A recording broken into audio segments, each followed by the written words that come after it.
Hey there, it's Mike and Dom with Catching Z's Outdoors. Today we wanted to answer a question from our social media. One of our viewers asked us how to get a further distance on their cast and their lure. This is going to be a video for people that already know how to cast. It's not going to be a demonstration on how to cast, but it's going to get into more depth as far as how to get further distance on your cast.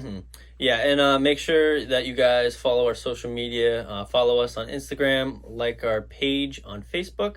It's in the description below. And as always, make sure you subscribe and turn notifications on so you can see our new content.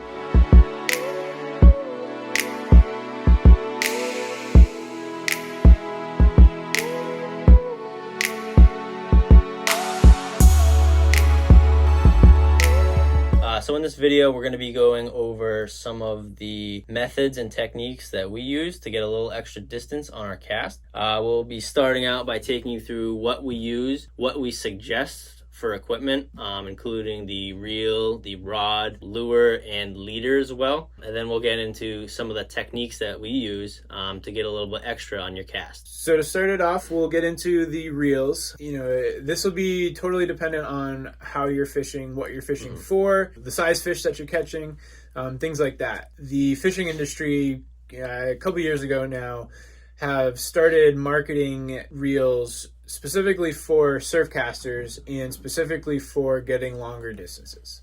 Whether it works or not, I feel like it's kind of up in the air, but the logic is definitely there. So, in front of us here, there's two Spinfisher 6s that are in the long cast edition.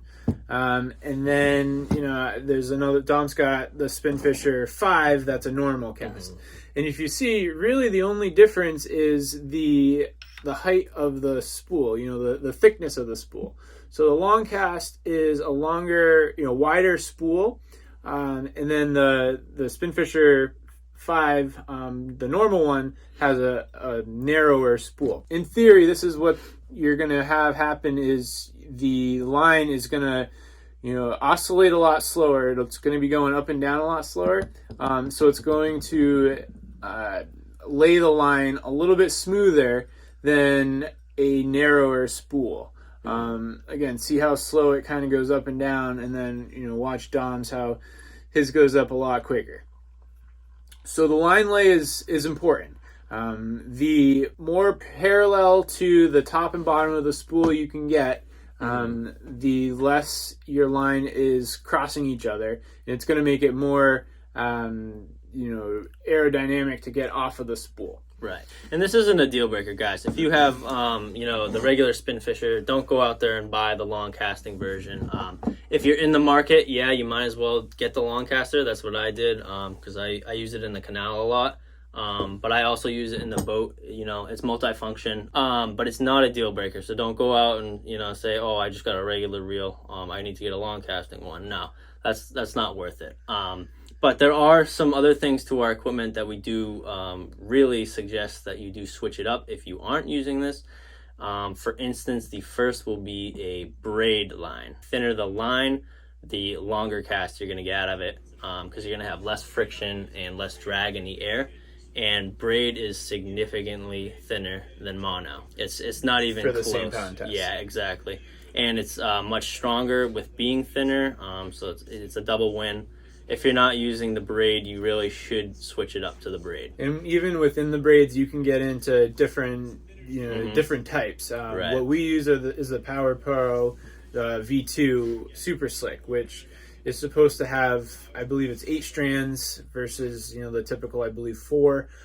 So it's thinner strands, and then it's also coated in like a waxy finish to again make it more aerodynamic. Allow it to pass through the guides of your pole a lot smoother, and therefore getting you a longer cast. Sure, it might be a little bit more expensive to get the braid, but it is 100% worth it. The way that we do it, we get 2 years out of our braid. We switch our line every year. We get 2 years out of it by reversing the line. If you want to see how we do that, it's a really neat trick using a drill and a paper towel roll or a toilet paper roll. Go ahead and click the link below. I'll add it into the video. I highly suggest you do that. It'll save you money. So another thing I want to get into about your line is the amount of line that you have on your spool. It's really important to look at your spool and determine exactly what you're rated for. So for here, you've got here, it says braid. This one is rated for 380 yards of line at, 20 pounds. This isn't a full spool. You can see the ridge of the top of the spool here. As your line comes off of that, it's going to drag more so over the ridge of the spool here, which is going to provide more resistance, and it's going to inhibit your cast. Yeah. If you look at Dom's reel here, he's got it spooled up a lot closer, wider out. He's got more line on it. That's the correct amount of line for his spool. Right. So again, you're looking at like the lip down below here to really determine, how much line is enough on your spool. Most reels also, they'll have like a black line along the outside. I'm not sure if you can see it, if I covered it up or not, but On this one. yeah, and that one you can definitely go ahead and show them that. So your line should go right to that black line. If you're short, you're only hurting yourself. This is by far the most common mistake that beginner fishermen and even advanced fishermen, they make this mistake. They don't, they're too cheap. They don't want to fill the line. So next we'll cover the rod, and I don't want to get into exactly, what rods we use and things like that. I just want to touch upon it and say that size does matter. So, you see the guys that are using, say, 11, 12-foot rods. Yes, they're bulkier, but they're going to tend to get out further. For me personally, I go with a 10-6. I find that that's plenty for the canal and really wherever I'm fishing. I'm not comfortable with, a longer rod than that. I don't like the weight. I find that especially, walking down the canal and things like that, or, up on the rocks, it just gets in the way for me. But do know that the longer the rod, the further you're going to be able to cast. Yeah, like I use the 11 foot. I wouldn't go really over that. A lot of people do use the 12 and the 13. It really is just preference. One of the other things we want to touch on are the actions of the rods. They come light, medium, and heavy. Sometimes extra heavy too you can get as well. Okay, so with the different levels of actions on your rods, you want to kind of understand what exactly they mean and what it'll do to your distance. So basically, if you have a heavy action rod, the rod is less likely to bend, it's more stiff. With this being said, if you're using a light lure, you aren't going to be able to get it out very far because your fishing pole isn't bending. Now, on the same token, if you have a heavier action pole, the rating on your pole, there's a rating that basically is a suggestion for weights of lures you should be using. So if you have a heavy action rod, you're gonna be able to use heavier lures. And as we all know, heavier lures go farther. So it's kind of a push pull. I use a medium. What do you use? Heavy? Yeah, heavy. Yeah. So it's a preference thing again. But just if you understand that, I would kind of stay away from lighter ones if you're going for stripers. But lighter actions come really fun, when you're going for bonito or false albie or bluefish even. You'll get a really fun fight for that. So next thing we want to touch upon is the lure. If you're, this is pretty common sense. If you're throwing a light lure, you're not going to throw it as far as a heavier lure. Again, we just went over the rod size, but the weight of the lure is going to depend on, determine how far you're able to go. Also, the shape of the lure, how aerodynamic it is as you're casting it. If you take something, for instance, a magic swimmer where there's joints in there, well, it's great for the action of the lure, but when you go to cast it out, the joints are all folding. It's not casting out straight, and there's so much extra drag as you're casting it out. So it's not going to go as far. People use the lure more for the action than the casting ability. You take something like we got in the Striper Fest 2 years ago, the ocean-born poppers, and those things, A, they're heavy, and B, they're aerodynamic. They're a heavy cylinder with fins on the end to keep them up above water. Those things you can cast for a mile. Same with a bunch of other wooden plugs that they've got out there now. And another quick tip on that: always keep switching up your tackle. Me and Mike will switch lures constantly down in the canal. you'll see a blitz, 10 feet out farther than your max cast with, a spoon. So you switch it up to a pencil popper, you can easily make that. So, switching your lure is one of the easiest ways to get that extra distance when needed. So next I'll talk about the leader, and there's not a whole lot to talk about it, but what I will say is with your braided line, there's hardly any give to the line, no stretch in the line. When you add a leader to the mix, that leader, the mono or the fluorocarbon, is going to stretch. Think of it like a bungee cord, right? So as you go back to cast, all your weight is loading into that leader, and as you go forward, it's going to spring the lure out towards the end. You're not going to get a whole lot on it. It's not going to give you an extra 100 yards, but it might give you 5. Definitely wanted to touch upon it because there is something to be said about it. Right, and the rule of thumb for that is you want to double your pound test that you're using for your braid. So we use between 30 and 40 pound test, usually when we're fishing for stripers. So for your leader, you're going to want to double that, get somewhere in between 60 and 80 pounds of the mono. Another thing it does is you can choose how big you want your leader to be, which comes into play heavily when you're going into techniques that we use that'll help us get extra distance. And the first one being is how far down your lure is sitting when you're casting. This makes it easy to know how much line you have out from the tip of your rod by measuring your leader. The distance your lure is from the tip of your rod when you're casting plays a huge role in how far your lure will go. A lot of beginners will reel right up to the tip and cast the lure out. That's because it makes it more accurate. It's kind of easier to cast.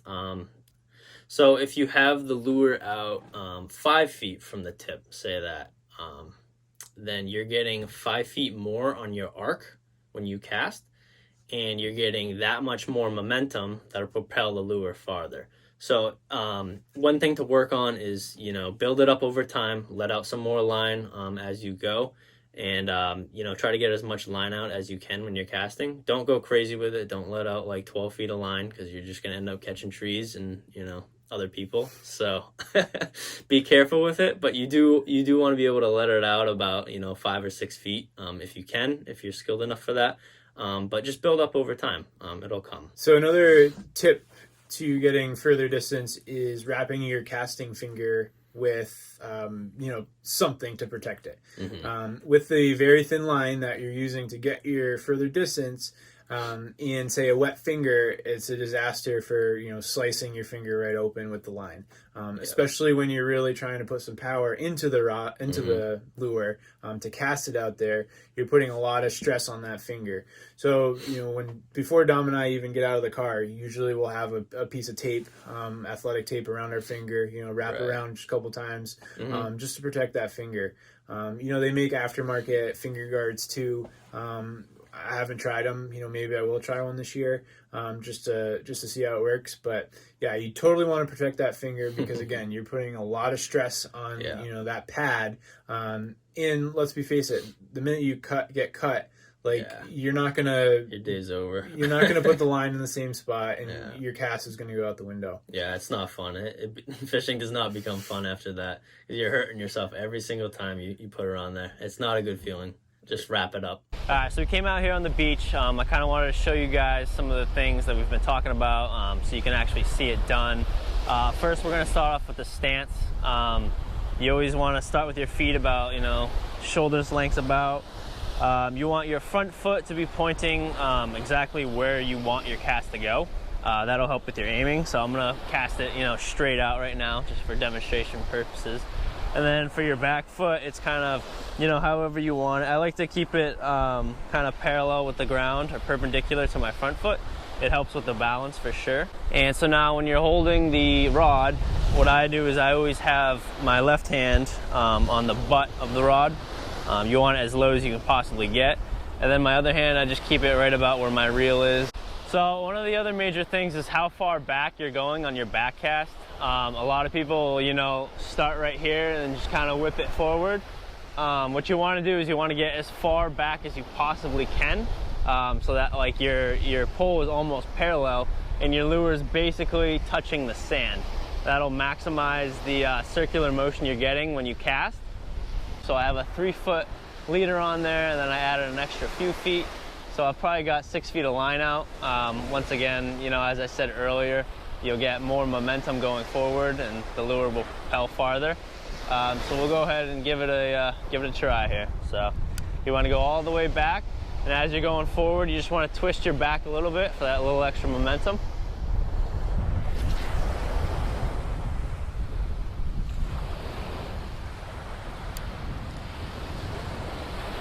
And so the last thing that we're going to touch on is environmental factors. One mostly being the wind. You want to play the wind. If the wind is going, you know, down river, you want to cast downriver. You don't want to go against the wind. You're going to notice it right away. You're going to put all this effort into it, especially if your lure isn't aerodynamic or heavy. It's just going to come right back at you. No, you got to play the wind. That's one of the most easiest things that you can do, and it's really common to see people casting straight into the wind. So I mean, sometimes you can't. Sometimes you can't. You know, change your direction, but when you can, you definitely want to do that. And I'll say the last trick, it's not going to get you any distance, but you know, in the spirit of trying to get distance, the first, you know, 2 or 3 casts that you take, use a lure that you don't really care too much about. You know, test your knots, make sure everything's nice and tight before you put that $20-$30 lure on, and you know, try to hook it out a mile across, you know, the ocean. You know, make sure that your knots are solid before you really put some muscle into, you know, casting it out. That's a good point. You know, because I've done it, and Dom's done it too. You know, your first cast, your knot wasn't, you know, set correctly or what have you. You know, anything can happen. You know, it brushes up on something in the back of the truck, whatever. You know, just put a lure on that you don't really care too much about. For the first cast or two, especially in the beginning of the season when, you know, you're dusting off all your gear, and you know, just to be sure that everything's going to hold before you really start, you know, sailing your good lures. Yep. And so lastly, practice makes perfect. Go out there, you know, try different things, try different techniques, let some more line out when you're casting. You know, just whatever you can do to experiment with it. You'll end up, you know, liking methods that you guys come up with. If you guys have any other methods or strategies you guys use, leave it below in the comments. We're eager to learn, and we're always trying new things. So go ahead and leave a comment. And if you guys have any more questions or video suggestions, please hit us up on social media. Leave the links in the description below. As always, don't forget to subscribe, turn the notifications on so you'll see our next video. And good luck fishing. Thanks, guys.